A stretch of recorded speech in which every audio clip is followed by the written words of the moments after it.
Police ने छापा मारा है और मेरे घर का मुहासरा कर लिया। साथ मस्जिद है, वहाँ जूतों समेत वो मुझे ढूंढते रहे और इस वक्त पुलिस ने मुहासरा किया हुआ है। गाड़ियाँ पुलिस की वहाँ मौजूद हैं, वहाँ बच्चे अंदर हैं, औरतें, सबको वो तंग कर रहे हैं। मैं chief justice supreme court of Pakistan chief election commission से कहता हूँ, इलेक्शन तो जो हमारे नसीब में है, हमने लड़ना है तो लड़ लिया है, मगर हमें बेइज्जत होने से बचा दें, हमारी चादर चार दीवारी को बचाएं। मैंने कभी सोचा भी नहीं था, मैं एक छोटा सा मजदूर वर्कर हूँ और मैंने बड़े बड़े नवाबों जगीरदारों के ख़िलाफ़ जदोजहद की है। मैं 4 कौमी असम्बली के इलेक्शन जीता और मैंने हमेशा लोगों की चार दीवारी के तहफ़्फ़ुज़ की आवाज़ उठाई।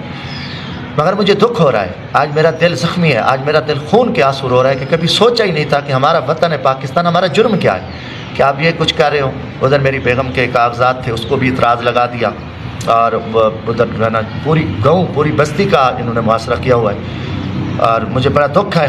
बारह अल्लाह खैर करे। मेरी यही गुजारिश है चीफ जस्टिस साहब से और चीफ इलेक्शन कमीशन साहब से, जो शफाफियत तो वो नज़र आ गई है, मगर हमें कम अज़ कम इतना है तो हमें जान और माल का तहफ़्फ़ुज़ दें, हमें पनाह दें। अल्लाह हाफ़िज़।